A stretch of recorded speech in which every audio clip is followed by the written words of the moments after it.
Assalamualaikum warahmatullahi wabarakatuh.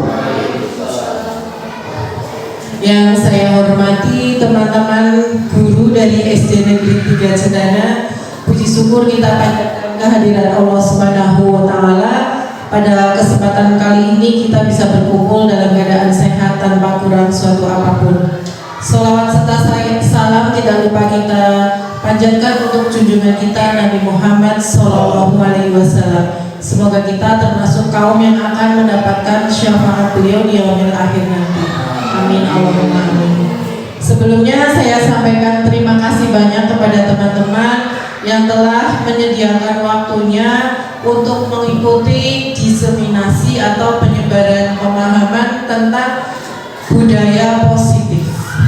Pada kesempatan kali ini saya akan sharing ke teman-teman mengenai budaya positif yang ada di lingkungan sekolah dan konsep-konsepnya. Sebelumnya, ini merupakan tugas untuk pendidikan guru penggerak. Saya CGP Angkatan 11 memiliki fasilitator saya Bapak Atikul Bari dan pengajar praktik saya Bapak Agus Setiono. Dalam budaya positif ini ada konsep-konsep inti yang akan kita pelajari. Yang pertama adalah perubahan paradigma belajar, kedua disiplin positif, tiga nilai-nilai kebajikan, empat kebutuhan dasar manusia, lima motivasi perilaku manusia, enam posisi kontrol guru, tujuh keyakinan kelas, dan yang terakhir adalah segitiga restitusi. Untuk mengawalinya, mari kita berpikir sejenak tentang pembelajaran dengan paradigma baru. Kalau dulu kita berpikir pendidikan itu, guru itu sebagai pusatnya pendidikan dan siswa adalah objeknya pendidikan. Tapi itu ternyata menurut Bapak pendidikan kita, Bapak siapa? Iya, Bapak Ki Hajar Dewantara, bahwa yang benar itu murid adalah sebagai subjeknya pendidikan ya, dan murid itu pusat pendidikan, sehingga pembelajaran yang ideal adalah pembelajaran yang dirancang berdasarkan pembelajaran berdiferensiasi, sehingga para peserta didik belajar sesuai kebutuhannya berdasarkan tahap perkembangan dan sesuai teori psikologi modern. Tujuan dari paradigma pendidikan yang baru ini adalah muaranya mewujudkan profil pelajar Pancasila. Seperti kita ketahui, profil pelajar Pancasila itu punya berapa dimensi? Pak Edi mungkin tahu? Iya betul, ada 6 dimensi ya. Dimensi yang pertama adalah beriman dan bertakwa terhadap Tuhan Yang Maha Esa dan berakhlak mulia. Dimensi kedua berkebinekaan global. Dimensi ketiga gotong royong. Dimensi keempat kreatif. Dimensi kelima bernalar kritis, dan yang terakhir adalah mandiri.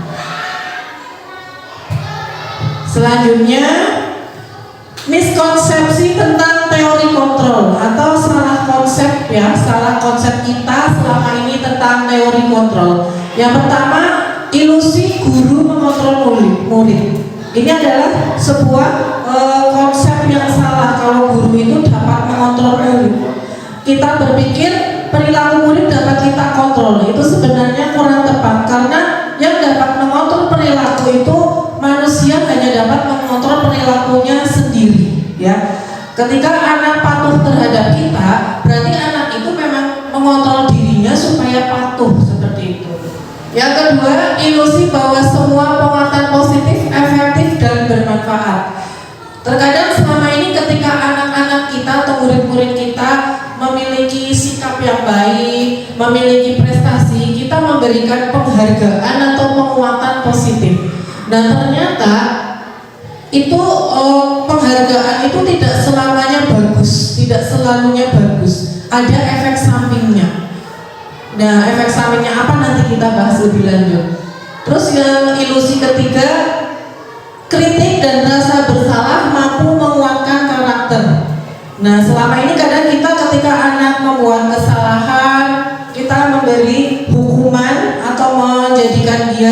menjadi merasa bersalah, itu menurut kita mampu menguatkan karakter. Ternyata itu juga sebuah miskonsepsi atau salah konsep ya. Yang keempat, ilusi bahwa orang dewasa berhak memaksa. Ini juga sebuah miskonsepsi. Nah, untuk mempelajari semua yang saya sebutkan tadi lebih lanjut, nanti kita akan bahas satu persatu. Silakan. Ini tentang paradigma stimulus respon ke pendekatan teori kontrol. Stimulus respon itu artinya ketika seseorang diberi sesuatu tindakan, dia akan langsung merespon gitu ya. Sedangkan teori kontrol itu orang itu akan mengontrol dirinya untuk bersikap atau berperilaku. Pada stimulus respon, realitas atau kebutuhan kita sama. Kita menganggap murid-murid kita itu punya kebutuhan yang sama. Sedangkan pada teori kontrol, realitas atau kebutuhan kita itu berbeda. Jadi murid-murid kita memiliki kebutuhan yang berbeda antara satu dengan yang lain. Yang kedua, semua orang melihat hal yang sama. Sedangkan pada teori kontrol, setiap orang memiliki gambaran berbeda. Yang ketiga, kita mencoba mengubah orang agar berpandangan sama dengan kita. Ini pada teori stimulus respon. Tapi pada teori kontrol, kita berusaha memahami pandangan orang lain tentang dunia.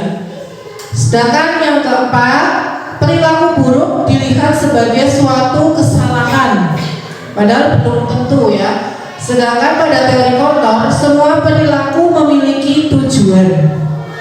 Yang kelima, orang lain bisa mengontrol saya. Ini yang saya sebutkan tadi ya. Nah, ternyata pada teori kontrol itu sangat bertolak belakang. Hanya Anda yang bisa mengontrol diri Anda. Selanjutnya, saya bisa mengontrol orang lain. Nah, pada teori kontrol, Anda tidak bisa mengontrol orang lain. Yang ke berapa ini? Selanjutnya, pemaksaan ada pada saat bujukan gagal. Sedangkan pada teori kontrol, kolaborasi dan konsensus menciptakan pilihan-pilihan baru. Yang terakhir, pada teori stimulus respon itu ada model berpikir menang kalah. Jadi ada yang menang dan yang kalah. Sedangkan pada teori kontrol tidak ada yang menang kalah, tapi semuanya adalah menang-menang. Disiplin positif. Selama ini kita sudah tidak asing lagi dengan kata disiplin. Teman-teman pasti sudah paham semua apa itu disiplin ya. Disiplin positif berasal dari kata disiplina yang artinya belajar. Nah, disiplin positif di sini itu mengacu pada disiplin diri yang memiliki tanggung jawab berdasarkan terhadap apa yang dilakukannya berdasarkan nilai-nilai yang diyakini. Nah, disiplin positif merupakan salah satu cara penerapan disiplin yang bertujuan untuk menumbuhkan kesadaran serta memberdayakan peserta didik tanpa penghargaan atau reward, ancaman atau hukuman. Jadi disiplin positif itu muncul dari dalam diri sendiri tanpa embel-embel. Kalau kamu disiplin, kamu akan dapat penghargaan. Kalau kamu tidak disiplin, kamu akan dihukum. Tidak ada motivasi dari luar, tapi muncul dari kesadaran sendiri. Nah, tugas kita sebagai pendidik adalah menciptakan peserta didik yang memiliki disiplin diri sehingga mereka berperilaku mengacu kepada nilai-nilai kebajikan universal. Selanjutnya, apa itu nilai-nilai kebajikan? Nilai yang disepakati bersama, lepas dari suku, bangsa, agama, bahasa maupun latar belakangnya. Nilai-nilai kebajikan itu di dunia ini banyak sekali ya. Nah, ini saya ambilkan contoh nilai kebajikan institusi atau organisasi. Yang pertama dari profil pelajar Pancasila. Ada berapa dimensi tadi? 6 dimensi. Beriman dan bertakwa kepada Tuhan Yang Maha Esa, berakhlak mulia, berkebinekaan global, gotong royong, mandiri, kreatif, dan bernalar kritis. Kemudian dari IBO Primary Years Program ada nilai toleransi empati, rasa hormat, integritas, mandiri, menghargai, antusias, empati, keingintahuan, kreativitas, kerjasama, percaya diri, komitmen. Dan ada dari keterampilan hidup atau life skill, dapat dipercaya, lurus hati, pendengar yang aktif, tidak merendahkan orang lain, dan memberikan yang terbaik dari diri. Itu contoh-contoh nilai-nilai kebajikan. Sekarang tentang kebutuhan dasar manusia. Kita sebagai manusia pasti memiliki kebutuhan. Nah, kebutuhan dasar itu adalah segala sesuatu yang kita lakukan untuk mendapatkan apa yang kita inginkan. Seperti peserta didik kita atau murid-murid kita, ketika melakukan sesuatu itu pasti juga untuk memenuhi kebutuhan dasarnya. Seluruh tindakan yang kita lakukan memiliki tujuan tertentu. Dan semua usaha terbaik yang kita lakukan adalah dalam rangka agar kebutuhan dasar kita terpenuhi dengan baik. Apa saja kebutuhan dasar manusia itu? Secara garis besar ada 5 jenis kebutuhan dasar manusia. Yang pertama, kebutuhan bertahan hidup. Jelas ya, sandang, papan, pangan, makanan, pakaian, tempat tinggal, keamanan. Nah, ini kadang kita lihat ketika pelajaran anak-anak kita itu ada yang lesu, tidak bersemangat. Mungkin saja dia kebutuhan bertahan hidupnya belum terpenuhi.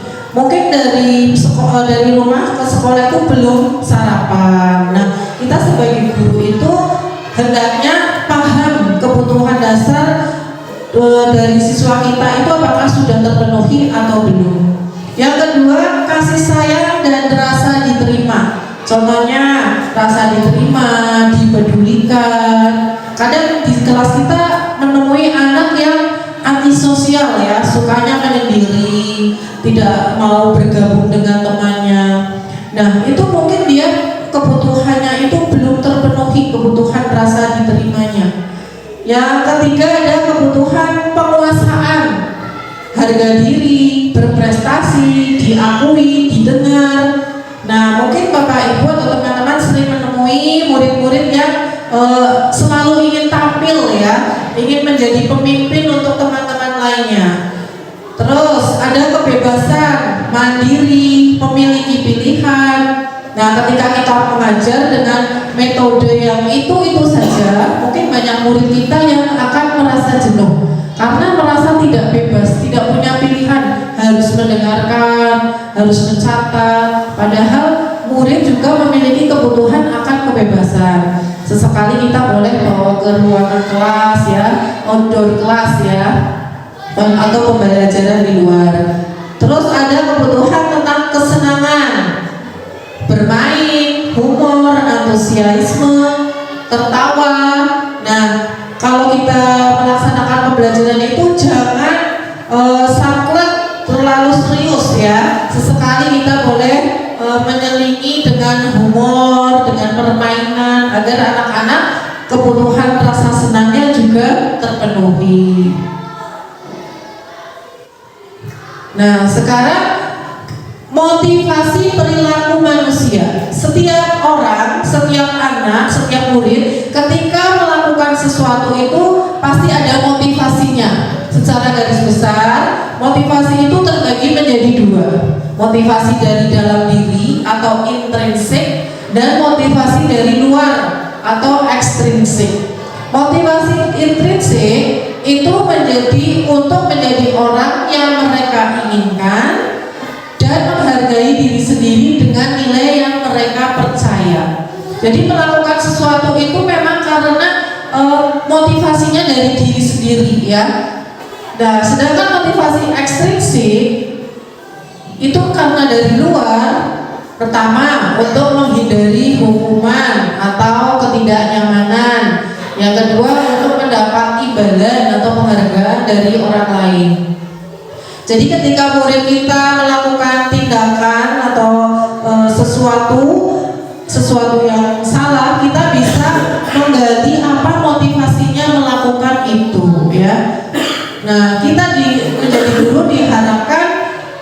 supaya membangkitkan motivasi intrinsik dalam diri siswa.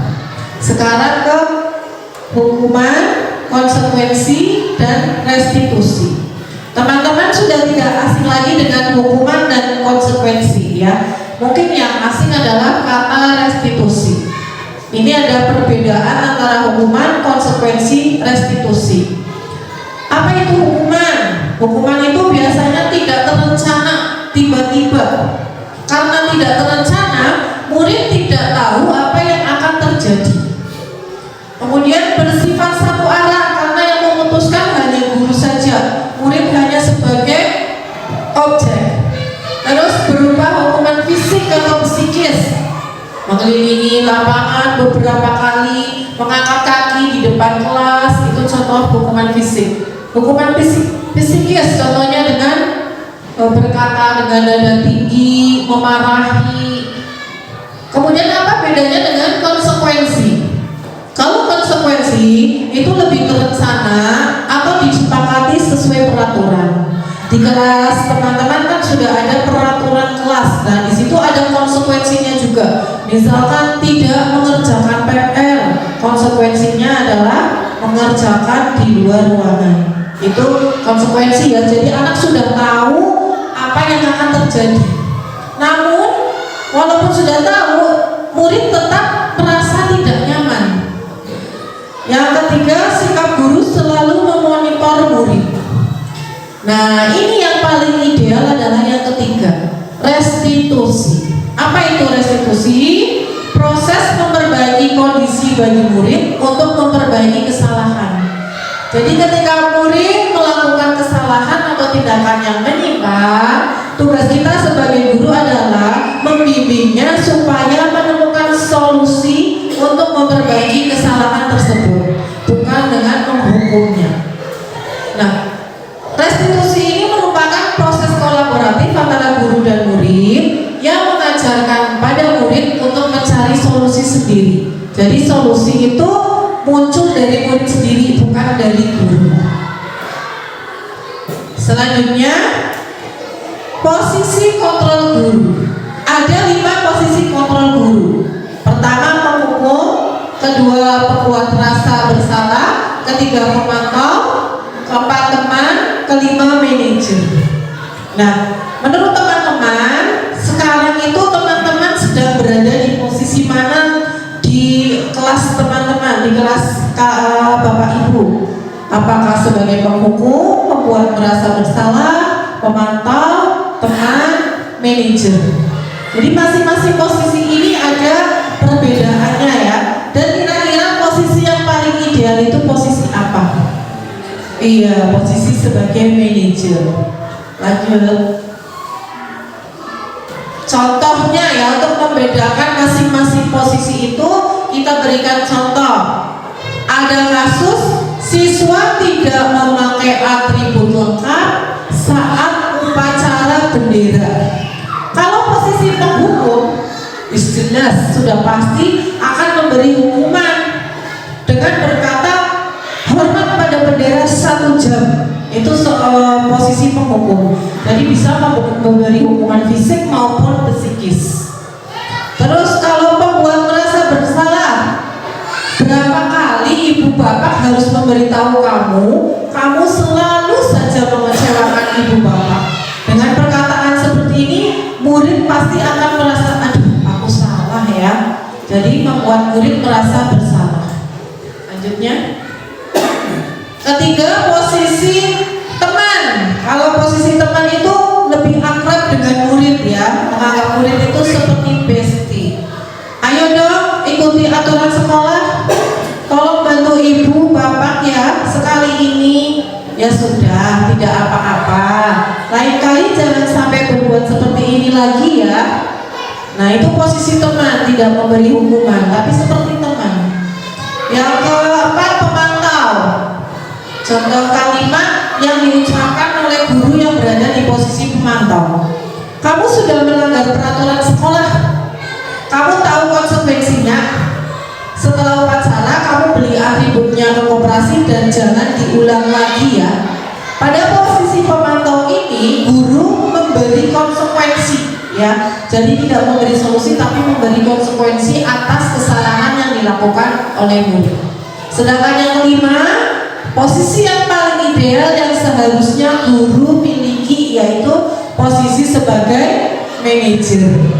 Apakah kamu tahu kesalahanmu?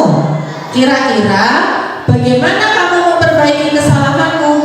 Jadi anak berpikir sendiri solusi dari masalah yang ia hadapi, dari kesalahan yang ia lakukan. Ini posisi manajer. Kita sebagai guru diharapkan memiliki posisi sebagai manajer. Contoh, kita amati sama-sama kalimat-kalimat ini termasuk di posisi manakah.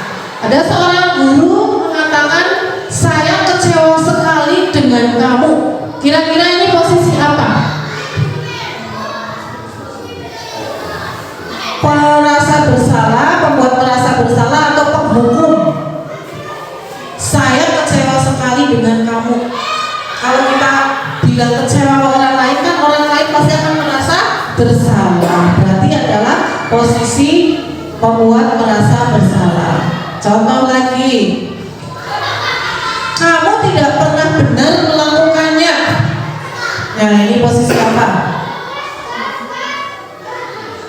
Kamu itu selalu salah. Berarti pembuat merasa bersalah ya. Kalau yang pertama tadi seharusnya posisi penghukum ya, penghukum ya. Terus lanjut. Apa rencanamu untuk menyelesaikan masalah ini? Nah, berarti kita meminta siswa mencari solusi sendiri. Apa itu? Posisi apa? Posisi manajer. Selanjutnya, ayolah lakukan demi bapak ibu ya. Berarti ini posisi sebagai teman. Iya. Selanjutnya, kamu tidak pernah mendapat nilai jika tidak mengerjakan tugas. Nah, dia pemberi konsekuensi. Berarti ini posisi sebagai pemantau. Iya, itu tentang posisi kontrol guru. Selanjutnya tentang keyakinan kelas. Apakah di kelas teman-teman sudah membuat keyakinan kelas atau peraturan kelas yang dibuat? Iya, mungkin kebanyakan peraturan kelas. Apa bedanya peraturan kelas dengan keyakinan kelas?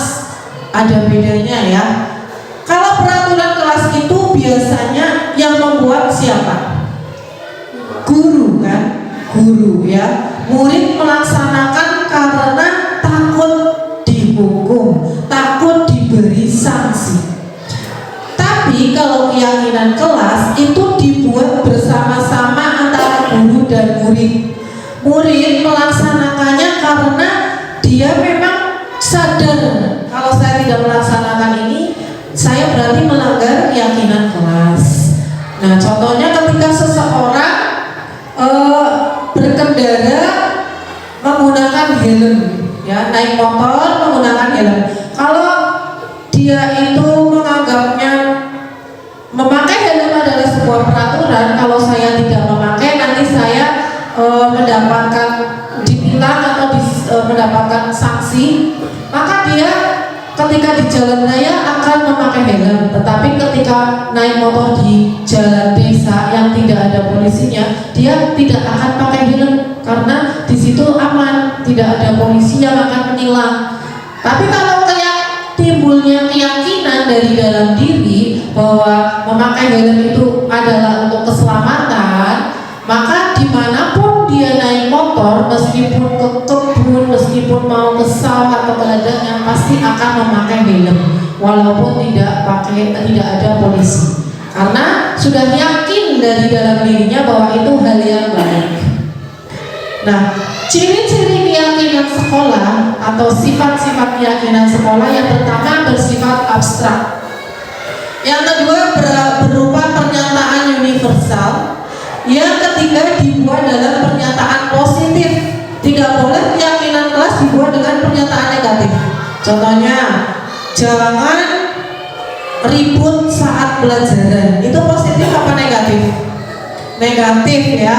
Seharusnya saat pelajaran harap tenang. Kata jangannya itu dibuang ya. Jadi hindari kata jangan, kata tidak ya, itu supaya menjadi kalimat yang positif. Jangan membuang sampah di kelas, kita ganti menjadi buanglah sampah di tempat sampah, gitu ya. Selanjutnya, sedikit saja agar mudah diingat, tidak perlu terlalu banyak poin sampai 20 lebih, cukup 10 saja atau kurang dari 10 pun nggak masalah. Yang penting itu anak mudah mengingat. Terus sesuai dengan kondisi kelas dan sekolah sehingga mudah diterapkan. Dan yang terakhir, semua warga sekolah atau kelas dilibatkan saat membuat keyakinan kelas. Nah, contohnya ketika tahun ajaran baru kita libatkan anak-anak untuk membuat keyakinan kelas. Bapak Ibu guru bisa membagi satu buah kertas kepada anak-anak. Kemudian anak-anak itu disuruh menulis kira-kira keyakinan kelas apa yang akan diterapkan di kelas kita. Setelah itu dikumpulkan, kita pajang di kertas yang besar seperti ini ya, ditempel, yang nanti kita pilih. Kalau ada yang sama cukup ambil satu. Ini mungkin bisa diterapkan untuk kedepannya ya. Selanjutnya, segitiga restitusi. Nah, ini kata restitusi lagi ya. Apa itu segitiga restitusi? Adalah suatu proses dialog yang dijalankan oleh guru agar dapat menghasilkan murid yang mandiri dan bertanggung jawab ya. Jadi tujuan dari segitiga restitusi ini adalah menciptakan murid yang mandiri, terutama dalam mencari solusi atas kesalahan yang telah diperbuatnya. Ada 3 tahapan dalam segitiga restitusi. Yang pertama, menstabilkan identitas. Yang kedua, validasi tindakan yang salah. Dan yang ketiga adalah menanyakan keyakinan. 3 tahapan ini apa saja ciri-cirinya atau apa saja langkah-langkahnya, kita lihat slide berikutnya. Tahap yang pertama, menstabilkan identitas. Menstabilkan identitas itu berdasarkan prinsip membuat kesalahan adalah bagian dari proses pembelajaran. Ya. Sebagai seorang guru yang pada posisi kontrol, tugas kita ketika anak ada melakukan tindakan yang salah atau tindakan yang menyimpang adalah pertama menstabilkan identitas dengan mengeluarkan kalimat, contohnya berbuat salah itu wajar, tidak ada manusia yang sempurna. Ibu bapak juga pernah melakukan itu. Ibu bapak tidak mau mencari siapa yang salah, tapi ibu bapak ingin mencari solusi dari permasalahan ini. Kamu berhak merasa begitu. Nah, contohnya kalau ada kasus anak sedang pelajaran atau sedang jam istirahat, ternyata ada yang berkelahi ya, pasti kita kadang merasa ikut emosi ya. Kenapa belum? Kenapa berkelahi? Ya, tiba-tiba langsung seperti itu. Kok sih salah? Nah, langsung menyalahkan. Padahal idealnya kita melalui tahap segitiga restitusi itu. Anak kita panggil, kita buat nyaman dulu, kita beri minum dulu, kita tanya dulu. Nah, kita tanya pertama, kamu tadi ngapain? Kenapa berkelahi? Oh iya, kamu berkelahi karena itu, nggak apa-apa. Pak Guru juga dulu pernah berkelahi. Ya, kita jelaskan dulu biar sadar bahwa perbuatannya itu tidak sesuai dengan keyakinan kelas. Ini pada tahap menstabilkan identitas. Yang selanjutnya pada tahap validasi tindakan yang salah. Berdasarkan prinsip, setiap perilaku berupaya memenuhi suatu kebutuhan tertentu. Seperti yang kita sudah bahas tadi, bahwa manusia itu memiliki 5 kebutuhan dasar. Jadi ketika ada anak yang melakukan sesuatu yang menyimpang atau berbuat kesalahan, kita gali apakah ada kebutuhan dasar yang tidak terpenuhi dari anak tersebut. Mungkin ada anak yang sukanya membuat keributan di kelas, ia selalu mencari perhatian gurunya. Nah, mungkin saja dia itu kebutuhan akan rasa kasih sayang itu kurang dari orang tuanya, kurang mendapat perhatian. Di situ Disitulah tugas guru untuk menggali kebutuhan-kebutuhan dari siswa yang belum terpenuhi. Jadi kita jangan langsung menyalahkan atau memberi memvonis bahwa anak ini salah nakal, tidak ya. Kalimat-kalimat yang bisa dikeluarkan, kamu pasti punya alasan mengapa melakukan hal ini, padahal kamu bisa melakukan yang lebih buruk dari ini ya. Kamu patut bangga karena kamu telah melindungi sesuatu yang penting buatmu. Kamu melakukannya karena mempertahankan sesuatu yang penting bagimu ya. Nah, itu contoh kalimat-kalimat pada tahap validasi tindakan yang salah. Selanjutnya tahap yang ketiga adalah menanyakan keyakinan. Setelah anak tahu bahwa tindakannya salah, kita menanyakan keyakinan ya. Berdasarkan prinsip teori kontrol bahwa pada dasarnya kita termotivasi secara intrinsik. Apa saja yang bisa kita katakan ketika pada tahap ini? Yang pertama, apa keyakinan kelas kita? Nilai-nilai apa yang telah disepakati bersama? Seperti apa gambaran sebuah kelas yang ideal menurut kamu? Kamu ingin menjadi orang seperti apa? Nah, ini adalah contoh-contoh kalimat pada tahap yang terakhir atau menanyakan keyakinan. Selanjutnya, ini adalah contoh penerapan segitiga restitusi ya, ketika ada murid yang tidak mengerjakan PR. Silakan teman-teman bisa menyaksikan video dari saya.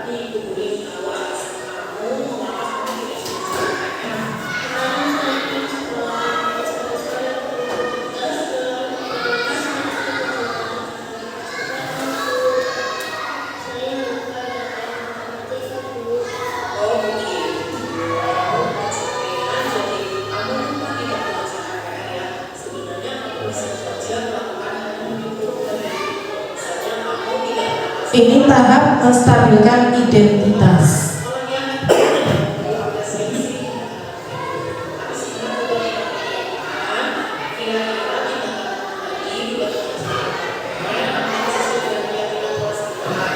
Nah, ini tahap yang ketiga, menanyakan keyakinan.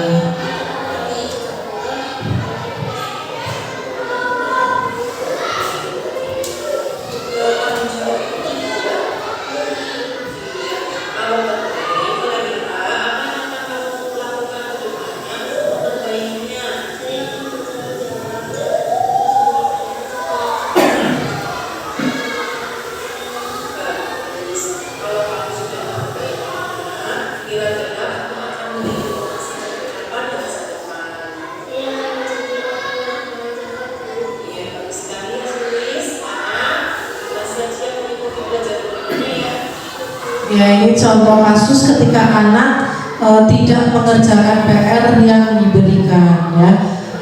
Selanjutnya Mbak, jadi kita harus melalui 3 tahap. Nah, sudah sampai ke penutup. Sebelum ke penutup, saya ingin memperkuat bahwa ternyata hukuman dan penghargaan itu kalau diberikan terus-menerus ternyata tidak baik atau kurang baik terhadap murid. Mungkin saat diberi hukuman, anak akan jadi patuh. Saat diberi penghargaan, anak akan termotivasi. Tapi itu hanya untuk jangka pendek. Dalam jangka panjang, ketika tidak ada orangnya, tidak ada gurunya, anak pasti akan berpikir, nah orang anak pak guru ini tidak ada yang menghukum, ya. Terus ketika tidak diberi motivasi, nah orang diwaya apa be, aku garapnya sedalam kayak gitu. Jadi tugas kita sebagai guru adalah membangkitkan motivasi intrinsik dari dalam siswa supaya siswa melakukan sesuatu itu karena ingin menghargai dirinya sendiri ya, bukan karena ingin mendapatkan penghargaan atau imbalan atau untuk menghindari hukuman. Dari penutup pada presentasi kali ini adalah dalam menerapkan program disiplin positif, hendaknya guru memiliki standar kepribadian, profesional dan sosial yang baik, di mana guru mampu merefleksi dirinya sebagai among atau manajer yang menuntun murid-muridnya menjadi insan yang mandiri, merdeka dan bertanggung jawab sesuai dengan standar pendidikan nasional. Begitu ya teman-teman. Jadi kita sebagai guru diharapkan memiliki posisi kontrol sebagai manajer ya, jangan sebagai penghukum. Dan ketika ada masalah atau tindakan siswa yang menyimpang, sebaiknya kita melakukan dengan proses segitiga restitusi. Mungkin ada pertanyaan dari teman-teman? Sudah jelas semua ya? Iya, karena sudah jelas semua, saya tutup presentasi pada siang hari ini. Kurang lebihnya saya mohon maaf. Terima kasih. Wassalamualaikum warahmatullahi wabarakatuh.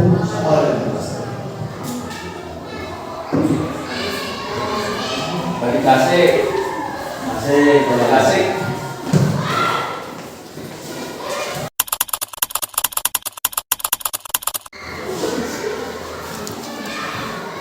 Assalamualaikum warahmatullahi wabarakatuh. Waalaikumsalam warahmatullahi wabarakatuh. Selamat pagi anak-anak. Pagi. Apa kabar hari ini? Alhamdulillah. Alhamdulillah baik. Kamu di kelas 6 sudah berapa bulan berarti? 1 bulan ya kurang lebihnya ya. Di kelas 6 ini kamu sudah membuat peraturan kelas belum? Sudah? Sudah ada peraturan kelas belum? Belum ya. Nah pada hari ini Bu Guru akan mengajak kamu membuat keyakinan kelas, bukan peraturan kelas ya, tapi keyakinan kelas. Kalau peraturan itu kan yang membuat biasanya Bu Guru ya. Nah kalau keyakinan kelas nanti itu yang membuat kamu semuanya. Kamu semua berhak membuat keyakinan kelas ya. Nah nanti Bu Guru bagikan sebuah kertas, satu anak satu. Di kertas ini kamu tulis satu keyakinan kelas yang harus disepakati, yang harus dilakukan di kelas ini. Ciri-ciri keyakinan kelas itu tidak boleh menggunakan kata negatif, tidak boleh dengan kata tidak boleh dengan kata jangan ya. Jadi keyakinan kelas itu jangan memakai kata tidak atau jangan memakai kata jangan. Contohnya, kalau ada peraturan kelas tidak boleh membuang sampah di kelas. Itu peraturan kelas kan ya, memakai kata tidak. Tidaknya dibuang. Berarti buanglah sampah ke tempat sampah. Mudah? Ya, Guru bagikan kertasnya ya. Nanti kamu tuliskan satu anak itu satu saja keyakinan kelasnya ya. Jelas? Oke, Guru bagikan ya. Silakan ditulis keyakinan kelas.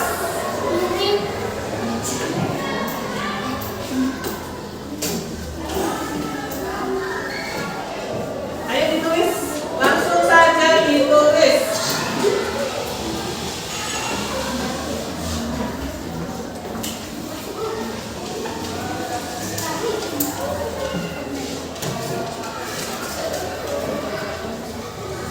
Langsung saja ditulis keyakinan kelasnya.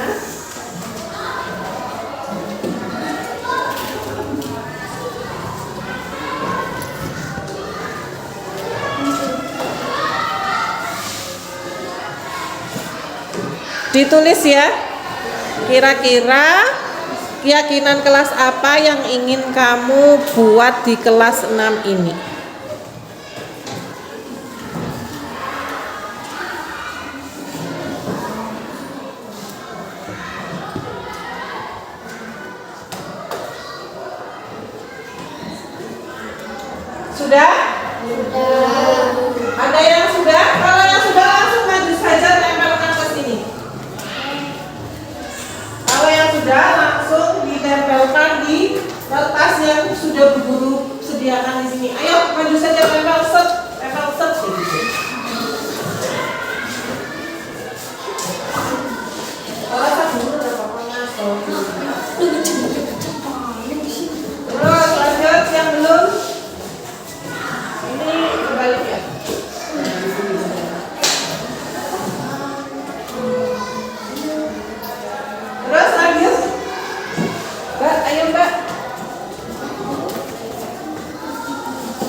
biar kamu melakukannya juga gampang ya.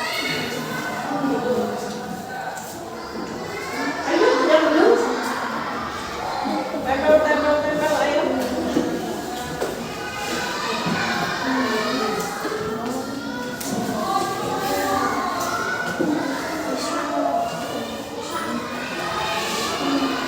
Cepat. Waktunya sebentar lagi ya.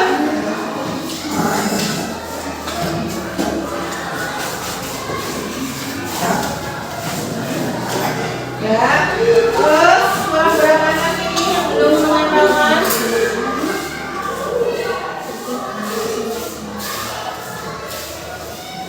Terus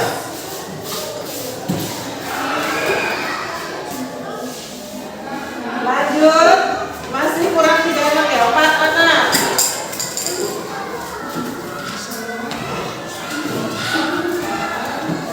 Oh, 5 anak ya, 1. Terus 2.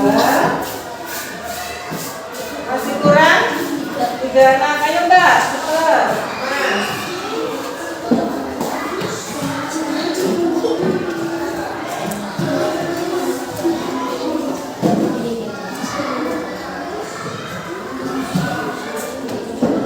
Ini sudah ada terkumpul 1, 2, 3, 4, 5, 6, 7, 8, 9, 10. Kurang 4. Mana yang belum? Oh, yang 1 tidak berangkat ya. Berarti kurang 3. Ayo. Cepetan.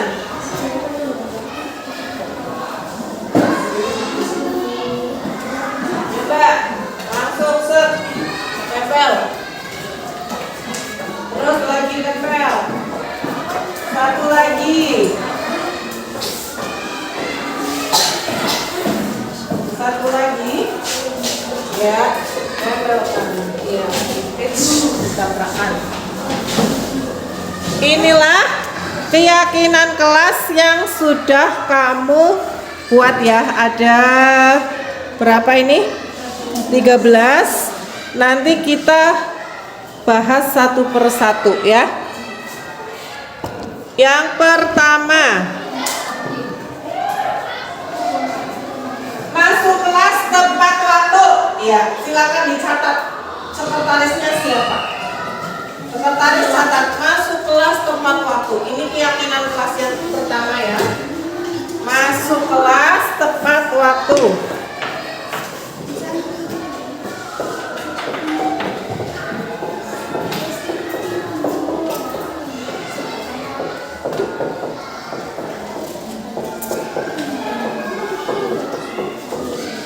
Yang kedua, buanglah sampah ke tempatnya. Ya, buanglah sampah ke tempatnya.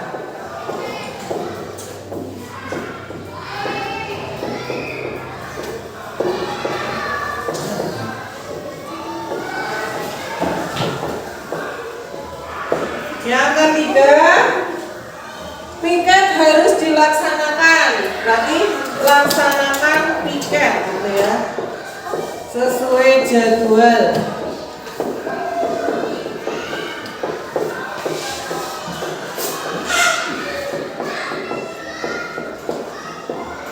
Yang keempat, buang sampah ke tempatnya. Berarti sudah ya. Karena sama cukup ditulis 1. Buang sampah pada tempatnya sama. Harus mengisi uang kas dan membuang sampah di tempatnya. Kalau yang membuang sampah sudah sampah berarti mengisi uang kas secara rutin ya gitu ya.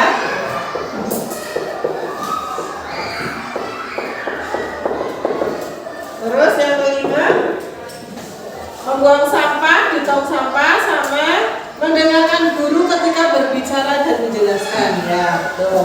Mendengarkan guru ketika pelajaran gitu ya. Saat pelajaran.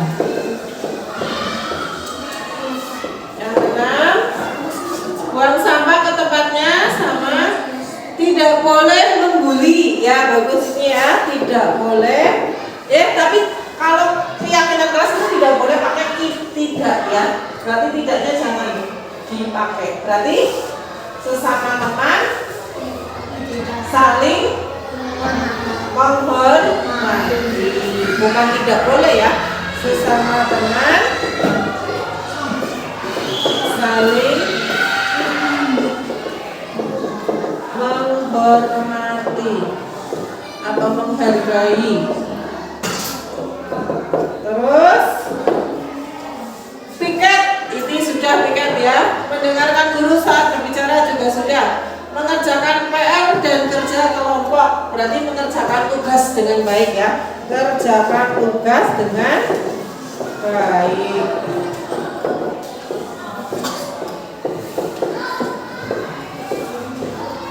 Nah, ini sudah terkumpul berapa butir keyakinan kelas? 7 keyakinan kelas. Coba dibaca satu-satu. Satu. Masuk kelas tepat waktu. 2. Buang kelas sampah ke tempatnya. 3. Laksanakan piket sesuai jadwal. 4. Mengisi uang kas secara rutin. 5. Mendengarkan guru saat pelajaran. 6. Sesama teman saling menghormati. 7. Kerjakan tugas dengan baik. Keyakinan kelas ini harus kamu laksanakan di kelas 6 ya. Kamu berusaha dengan baik melaksanakan semua yang sudah tertulis di sini. Nanti ini ditulis, guru ketikkan ya. Nanti guru pajang di kelas 6. Jelas? Siap melaksanakan keyakinan kelas ini? Bagus ya. Kamu laksanakan dengan baik dan penuh rasa tanggung jawab ya. Itu saja pada hari ini Bu Guru sudah membimbing kamu untuk membuat sebuah keyakinan kelas, dan Bu Guru harap keyakinan kelasnya dapat dilaksanakan dengan baik. Siap? Terima kasih.